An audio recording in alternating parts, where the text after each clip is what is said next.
Et je reçois sur le plateau Aymeric Blon, gérant de fonds chez Ecofi Investissement. Bonjour Aymeric. Bonjour. Alors, je viens de le dire, vous êtes gérant du fonds Performance Vitae qui a été créé en 2005. Vous êtes aussi responsable des investissements santé chez Ecofi Investissement. La première question que j'ai envie de vous poser, Aymeric, c'est finalement, quand on est gérant d'un fonds assez équilibré sur la santé, comment on tient compte de l'arrivée, de l'émergence, puis de l'essor du secteur biotech au sein de ses choix d'investissement, et puis quelle particularité peut-être on met en place quand on doit investir sur ce secteur? Est-ce que vous êtes long sur les biotech? Est-ce que vous achetez peut-être quand il y a des résultats à venir? Enfin, expliquez-nous un petit peu votre philosophie, votre stratégie d'investissement sur le secteur.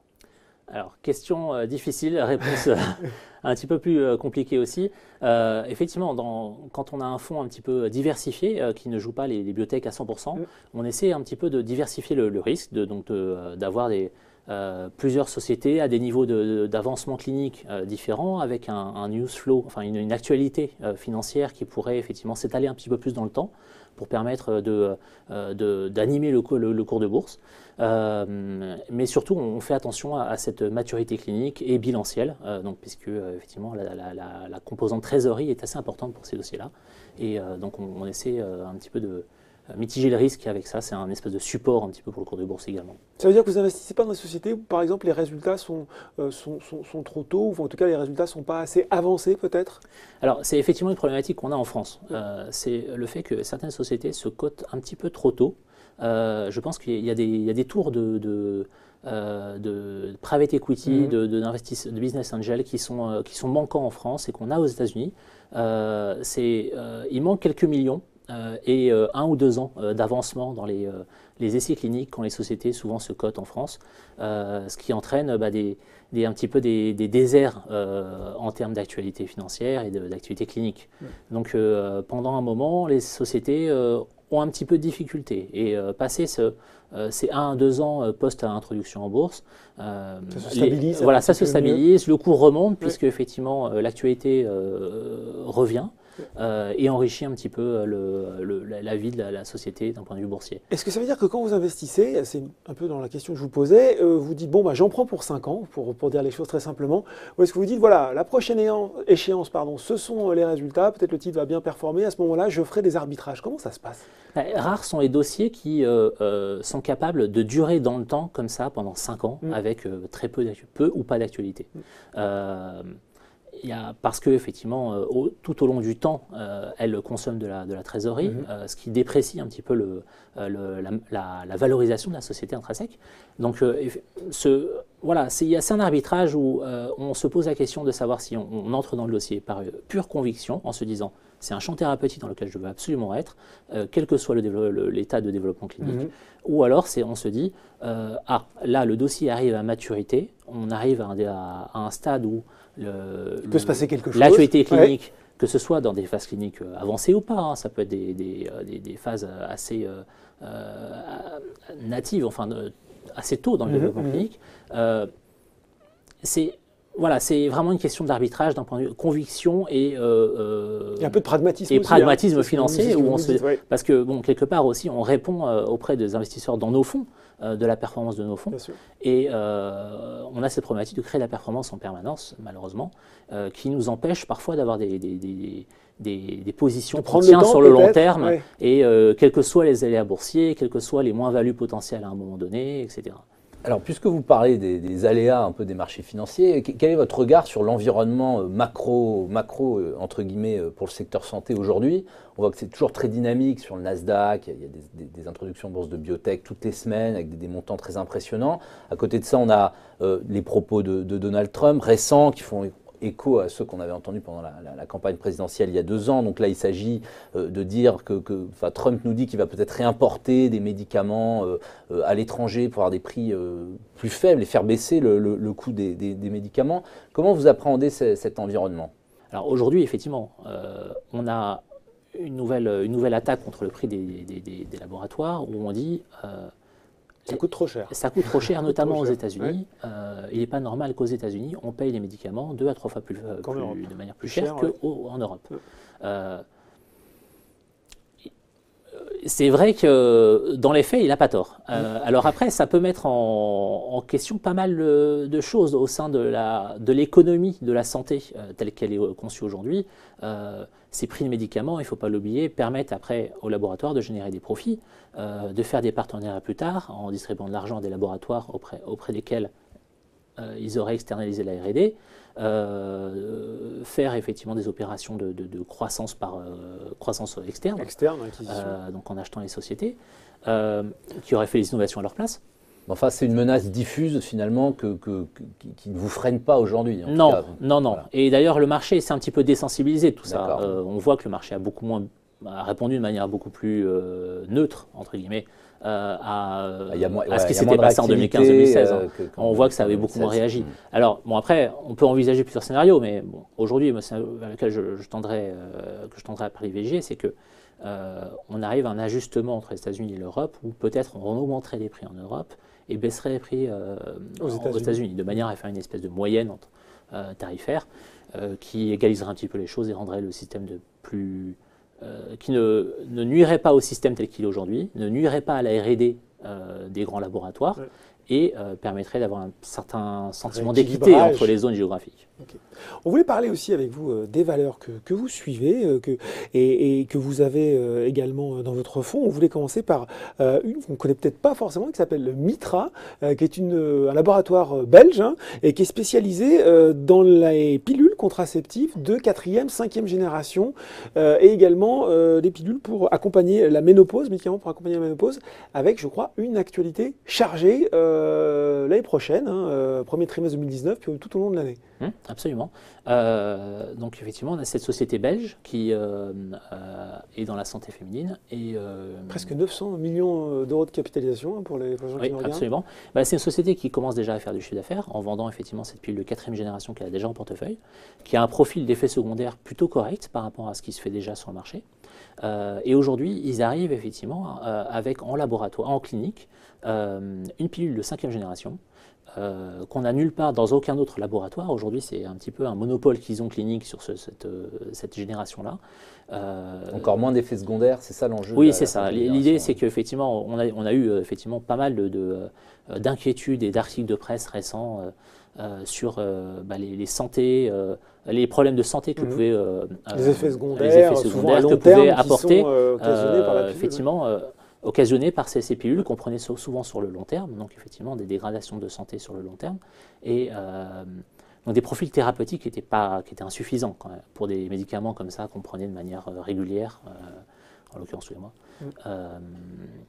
Donc voilà, effectivement, donc se poser ce problème de santé publique, entre guillemets, et ils se sont posé la question de savoir si on ne pouvait pas aller plus loin dans le développement d'une pilule contraception, où il y aurait effectivement beaucoup moins d'effets secondaires. Donc avec des résultats, je crois, attendus au premier trimestre 2019 ? Absolument, début d'année prochaine. Donc résultats de quoi? De phase 3 résultats de phase 3, absolument. En début 2019, au premier trimestre, je crois. Alors, ensuite, on a effectivement ce deuxième produit qu'on évoquait, c'est effectivement qui porte aussi beaucoup la valorisation, c'est ce produit dans la ménopause. Qui va effectivement aider les femmes à se passer de thérapie hormonale et se substituer en fait donc, à cette thérapie hormonale qui a beaucoup d'effets secondaires puisqu'elle aussi est prise sur le long terme, à un âge effectivement où les femmes sont plutôt affaiblies d'un point de vue physiologique et puisque la balance hormonale commence effectivement à se déstabiliser et donc effectivement plutôt que des traitements lourds à base d'hormones, on a cette pilule qui vient effectivement avec aussi peu d'effets secondaires réduire de beaucoup les problèmes physiologiques engendrés par cette condition de ménopause. Non, c'est clair. Autre société, peut-être plus proche de nous, que les investisseurs connaissent sans doute mieux, Nanobiotics, un spécialiste de la nanomédecine, qui avait publié des résultats encourageants en juin dernier dans le sarcome des tissus mous. C'est ce qui vous plaît dans cette société, Nanobiotics? Alors, c'est une société déjà que je suis depuis l'introduction en bourse, donc maintenant il y a quelques années, avec un concept clinique qui était un postulat de départ qui était quand même assez innovant.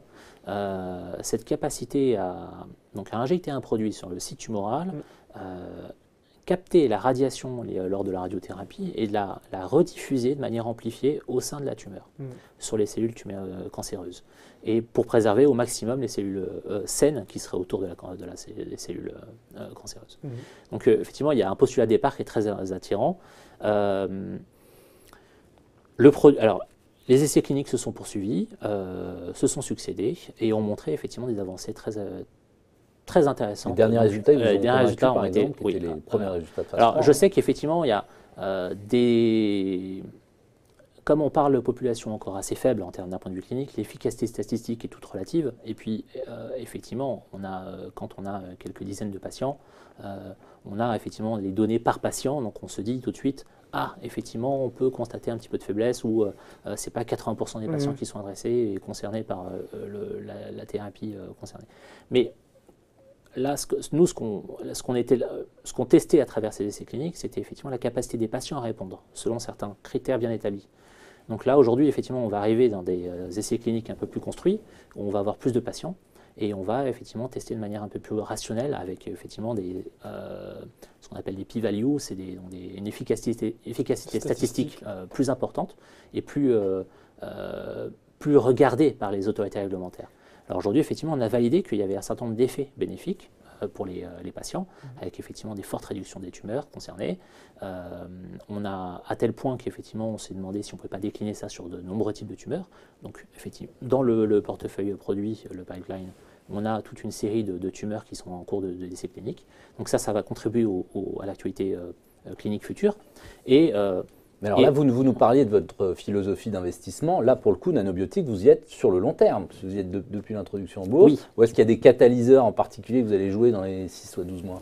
Il y a des catalyseurs que moi j'ai en particulier, mais des catalyseurs qui sont tellement nombreux que quelque part, on n'a pas besoin on ne va pas souffrir de désert. De news flow. Il va y avoir de l'actualité. Voilà, on va avoir de l'actualité récurrente, constante, dans les mois et les années qui viennent, étant donné la profondeur, parce que quelque part, on parle d'une plateforme technologique qu'on peut décliner sur différents types de cancers. Différents types de cancers, avec effectivement différentes possibilités, pouvoir traiter en combinaison de la radiothérapie, la chimiothérapie, l'immunothérapie. Enfin, il y a plein de choses qui peuvent être testées en combinaison avec cette radiothérapie, d'autant plus qu'on a découvert quelque chose lors des essais cliniques précédents, c'est que ce produit et cette capacité à adresser la cellule tumorale permettait ce qu'on appelle d'activer la tumeur et d'activer en fait le taux de l'immunogénicité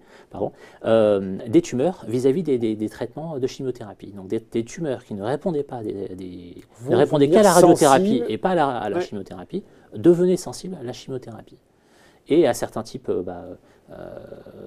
de produits d'immuno-oncologie qui aujourd'hui arrivent sur le marché. Donc on comprend. Un dossier aussi intéressant. Vous voulez terminer rapidement sur Ambu, une medtech danoise qui s'est un peu spécialisée dans le fait d'aller chercher comme ça dans l'outillage, dans les différents équipements hospitaliers, ce qui était là, sur lesquels on ne s'était pas forcément penché depuis les dernières années, et puis de le twister, si on peut dire, de le tweaker, d'amener ce petit plus qui allait faire que ça allait devenir intéressant. Et c'est déjà une success story, ça, pour le coup. Absolument.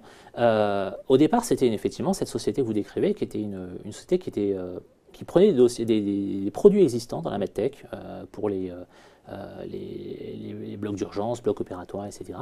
Et ils prenaient ces produits qui existaient, qui n'avaient jamais connu d'innovation récente, et ils faisaient une itération qui rendait un petit peu indispensable ce nouveau produit pour les docteurs, les petits trucs malins les auxquels praticiens, il fallait penser. Voilà, auxquels il fallait penser, qui facilitent la vie considérablement des praticiens sur le terrain.